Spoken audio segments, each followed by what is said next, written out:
Tyson season 2 के episode number 12 को। तो चलिए जानते हैं आगे की कहानी को बिना किसी देरी के। पिछले एपिसोड में हमने देखा था कि यूजी और मेगुमी मिलकर जीरो को हरा देते हैं। वहीं टावर के ऊपर ओगामी अपने पोते के शरीर को तोजी के शरीर में ट्रांसफॉर्म कर देती है, जिससे वो बहुत ताकतवर हो जाता है। इधर नानामी बैरियर के बाहर कियोटाका से मिलने आया था, पर वो देखता है कि कियोटाका तो बहुत ज्यादा जख्मी हालत में पड़ा है। अपने दोस्त को मरता देख नानामी बहुत गुस्सा हो जाता है। दूसरी तरफ मैमे उस कर्स यूजर एबिना को बड़े आराम से हरा देती है और उयुई उसके हारे हुए कर्स्ड स्पिरिट के ऊपर बैठा होता है। अब मैमे अपनी कर्स्ड टेक्निक को एक्सप्लेन करती है, जिसका नाम ब्लैक बर्ड मैनिपुलेशन है। इस टेक्निक से मैमे अपने आसपास के क्रोस को कंट्रोल कर सकती है और उनकी आंखों से देख भी सकती है। ये टेक्निक काफी कमजोर है, इसीलिए मैमे बचपन से ही कड़ी ट्रेनिंग करती थी ताकि वो अपनी टेक्निक के बिना भी लड़ सके। वो खुद को यही दिलासा देती है कि टेक्निक के बिना भी एक अच्छा सॉर्सरर बना जा सकता है, लेकिन इंसानी शरीर की भी लिमिट होती है, जिन्हें वो कर्स एनर्जी का यूज करके भी बड़ा नहीं कर पा रही थी। इससे मैमे का दिल टूट गया और उसने फिर अपना सारा ध्यान अपनी टेक्निक को मास्टर करने में लगा दिया, जिसमें वो सफल हुई और आज वो एक ग्रेड 1 की सॉर्सरर है। कहानी खत्म होने पर उयुई ताली बजाने लगता है और एबिना को भी ताली बजाने को कहता है। अब मैमे एबिना को जान से मारने आगे बढ़ती है। एबिना उससे रहम की भीख मांगने लगता है कि वो उसे जिंदा छोड़ दे और वो अब से कोई बुरा काम नहीं करेगा। फिर मैमे उयुई से पूछती है कि जान की कीमत क्या होती है, जिस पर उयुई बताता है कि किसी की जान की कीमत उतनी ही होती है जितना वो मैमे के लिए काम का हो। अब मैमे यही सवाल एबिना से करती है। एबिना इसका जवाब नहीं दे पाता और अपना सिर झुका लेता है। मैमे बोलती है कि वो एक कर्स यूजर और एक खूनी है, इसीलिए वो इसका जवाब नहीं दे पाया। फिर मैमे अपनी कुल्हाड़ी से एबिना का सिर कुचलकर उसे मार देती है। बाहर यूजी उन दोनों कील को भी तोड़ देता है, जिससे वो कर्टन हट जाता है, जो कि सॉर्सरर्स को स्टेशन जाने से रोक रहा था और अब सॉर्सरर्स आराम से कहीं भी जा सकते हैं। अब सिर्फ 2 कर्टन ही बाकी हैं। पहला जो कि गोजो को कैद करने के लिए था और दूसरा जिसने आम लोगों को कैद किया था। मेगुमी जीरो से कई सारे सवाल करना चाहता था, लेकिन उसे काफी देर तक होश नहीं आने वाला, तो उन्हें टावर के ऊपर चढ़कर ताकुमा की हेल्प करनी चाहिए। लेकिन तभी ये दोनों ताकुमा की बॉडी को टावर से नीचे गिरता देखते हैं। मेगुमी जल्दी से नुए को समन करता है, जो कि ताकुमा को गिरने से बचा लेता है और फिर यूजी उसे कैच कर लेता है। लेकिन ताकुमा की ऐसी हालत देखकर वो हैरान हो जाता है। टावर के ऊपर ओगामी का पोता उससे पूछता है कि कर्टन गिर चुका है, अब उन्हें क्या करना चाहिए, और हम उसके शरीर में कुछ गड़बड़ होते हुए भी देखते हैं। ओगामी उससे बोलती है कि नीचे जाओ और सॉर्सरर्स को मारो। थोड़ी देर शांत रहने के बाद तोजी पलट के जवाब देता है, मुझे ऑर्डर देने वाली तुम कौन होती हो बुढ़िया।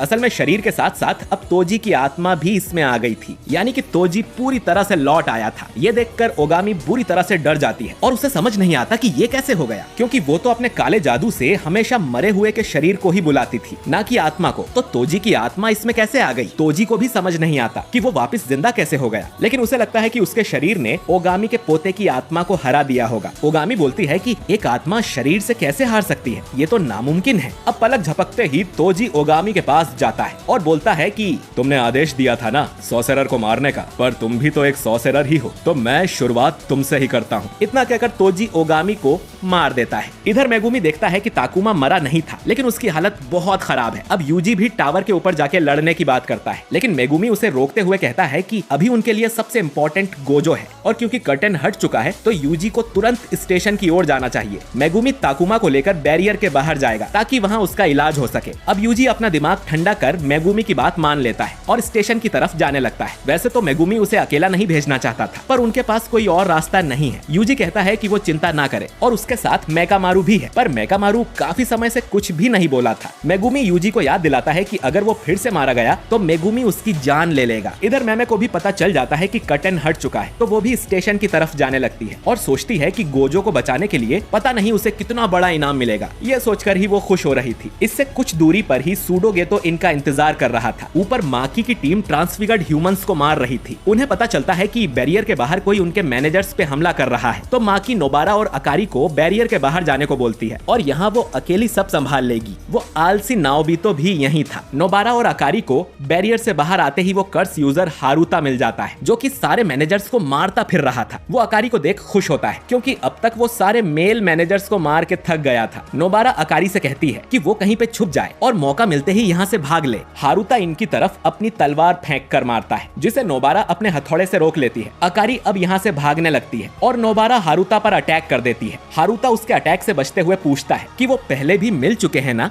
हम देखते हैं कि हारुता की तलवार असल में एक कर्स्ड ऑब्जेक्ट है जो कि खुद से चल सकती है, और वो तलवार अकारी के पीछे लग जाती है। नोबारा अपनी कीलों से भी हारुता पर अटैक करती है, लेकिन वो उनसे भी बच जाता है और उसे ये भी पता चल जाता है कि अकारी छुपने नहीं बल्कि भागने की कोशिश कर रही थी। उसकी तलवार अकारी की टांग पर कट मार देती है, जिससे अकारी वहीं गिर जाती है। फिर हारुता भी अंदर आकर उसे एक जोरदार लात मारता है। नोबारा हारुता पर अपनी कीलों से हमला करती है, जिन्हें हारुता अपनी तलवार से दूर कर देता है, पर फिर नोबारा अपनी कीलों के साथ पूरी छत को ही हारुता के ऊपर गिरा देती है। उसे लगता है कि वो जीत गई, लेकिन तभी हारुता की तलवार उसके मुंह पर आकर लगती है, जिससे नोबारा घुटनों के बल बैठ जाती है। उसका सारा शरीर सुन्न पड़ गया था। हारुता उसके ऊपर आकर उसका मजाक उड़ाने लगता है। वो ये भी कहता है कि नोबारा पिछली बार से काफी स्ट्रॉन्ग हो गई है, लेकिन उसकी कर्ज टेक्निक के आगे वो कुछ नहीं कर सकती, और वो खुद भी अपनी टेक्निक को अच्छे से नहीं समझता। अब हारुता सोचने लगता है कि पहले उसे नोबारा को मारना चाहिए या अकारी को। नोबारा ध्यान भटकाने के लिए हारुता से पूछती है कि वो ये सब क्यों कर रहा है, लेकिन हारुता के पास कोई खास रीजन नहीं था। वो तो बस मजे के लिए लोगों को मार रहा था। इतना कहकर वो अकारी की टांग में तलवार घुसा देता है। नोबारा उसे रुकने को बोलती है, लेकिन हारुता उसकी पूरी टांग में कट्स मार देता है। अब नोबारा किसी तरह खड़ी होकर हारुता से लड़ने की कोशिश करती है, पर वो उसका कुछ नहीं बिगाड़ पाती। हारुता नोबारा को मारने ही वाला था कि तभी कांच तोड़ते हुए कोई यहाँ आ जाता है। ये नानामी था, जो कि बहुत गुस्से से हारुता की तरफ देखता है। नानामी अपनी टाई को अपने हाथ पर बांध लेता है और हारुता की तरफ बढ़ने लगता है। हारुता उसे वहीं रुकने को कहता है, वरना वो अकारी को मार देगा, लेकिन अकारी रेंगते हुए यहाँ से दूर चली गई थी। नानामी हारुता के बिल्कुल पीछे आ जाता है और उससे पूछता है कि उसके टोटल कितने साथी हैं और वो कहाँ हैं। हारुता तुरंत अपनी तलवार से नानामी के कंधे को काट देता है और कहता है कि वो नहीं जानता। फिर वो नानामी को लात मारता है, पर उसे ऐसा लगता है जैसे उसने पत्थर की दीवार को लात मारी हो। नानामी 1 इंच भी नहीं हिला था और न ही उसे कोई कट लगा था। नानामी फिर से वही सवाल करता है कि दुश्मन कितने हैं और कहाँ हैं। हारुता फिर से कहता है कि वो नहीं जानता। अब नानामी अपनी रेशो टेक्निक यूज करता है, जिससे दुश्मन के शरीर पर एक वीक पॉइंट बन जाता है और नानामी के एक मुक्के से हारुता दूर जाकर गिरता है। नानामी की ताकत देख नोबारा भी हैरान रह जाती है। हारुता की हालत बहुत खराब हो गई थी। वो ठीक से खड़ा भी नहीं हो पाता, और अगर उसकी टेक्निक नहीं होती तो नानामी के मुक्के ने उसकी जान ले ली थी। दोस्तों, हारुता के चेहरे पर जो मार्क्स हैं, आप उसे हारुता की लाइफ समझ सकते हैं। हारुता की टेक्निक उसकी जान बचाती है और हर बार 1 मार्क कम हो जाता है। नानामी उसके बाल पकड़कर फिर से वही सवाल करता है और एक और जोरदार मुक्का मारता है, जिससे हारुता की एक और लाइफ चली जाती है और अब उसके चेहरे पर सिर्फ 3 मार्क्स ही रह गए थे। हारुता जमीन पर गिर जाता है और अपने कर्स्ड टूल को बुलाता है। कर्स्ड टूल पीछे से नानामी को स्टैब करने की कोशिश करता है, लेकिन नोबारा अपनी कील से उसे छत में ठोक देती है। नानामी फिर हारुता को गर्दन पकड़ के उठाता है और कहता है कि उसने रास्ते में कई सारे मरे हुए मैनेजर्स को देखा है, क्या ये काम उसी ने किया था? हारुता अब डर के मारे रोने लगता है और माफी मांगता है, लेकिन नानामी कर्स एनर्जी से भरा हुआ एक जोरदार मुक्का हारुता के मुंह पर मारता है, जिससे वो दीवार तोड़ते हुए बाहर जाकर गिरता है। नोबारा नानामी की पावर देख काफी इंप्रेस हो जाती है और समझ जाती है कि एक ग्रेड 1 सॉर्सरर क्या होता है। नानामी अब नोबारा से कहता है कि उन्हें अकारी के पास जाना चाहिए।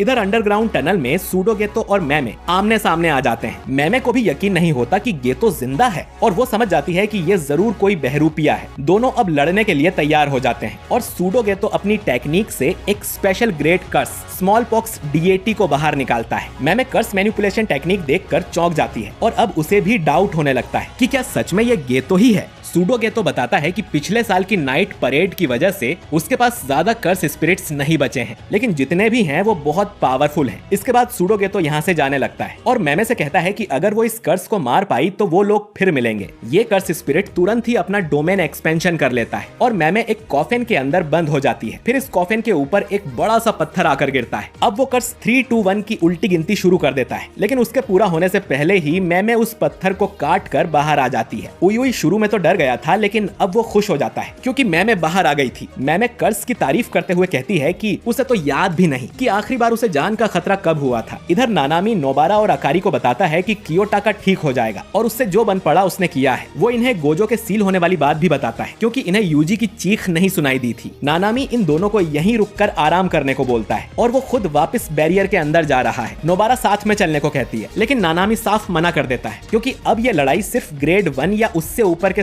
सॉर्सरर्स ही लड़ सकते हैं, बाकी लोग बस दूसरों के लिए मुश्किल खड़ी करेंगे। इतना कहकर नानामी यहाँ से चला जाता है। इधर यूजी भागते हुए शिबुया स्टेशन के अंदर आ जाता है और सोचता है कि ये जगह इतनी खाली क्यों है, यहाँ तो ढेर सारे लोग होने चाहिए। थोड़ा अंदर जाते ही उसे चोजो मिल जाता है, जो कि यूजी से अपने भाइयों की मौत का बदला लेना चाहता था। और ये एपिसोड यहीं पर खत्म हो जाता है। तो दोस्तों, आपको ये एपिसोड कैसा लगा कमेंट करके जरूर बताइए। तो लड़ाई अब काफी सीरियस हो गई है। यूजी दुश्मन के अड्डे पर घुस गया है, लेकिन ये बात तो किसी को पता ही नहीं है कि तोजी दादा भी वापस आ गए हैं। तोजी अब इन सब के बीच क्या कांड करेगा? क्या वो अपने बेटे मेगुमी को पहचान पाएगा? ये सब जानने के लिए अगले एपिसोड को बिल्कुल भी मिस मत करिएगा। वीडियो अच्छा लगा है तो इसे लाइक और शेयर भी कीजिए, और अगर आप हमारे चैनल पर नए हैं तो हमारे सब्सक्राइब करके बेल आइकन जरूर दबाइए, ताकि आपसे हमारा कोई भी वीडियो मिस ना हो। मैं मिलता हूँ आपसे अगले वीडियो में। शुक्रिया।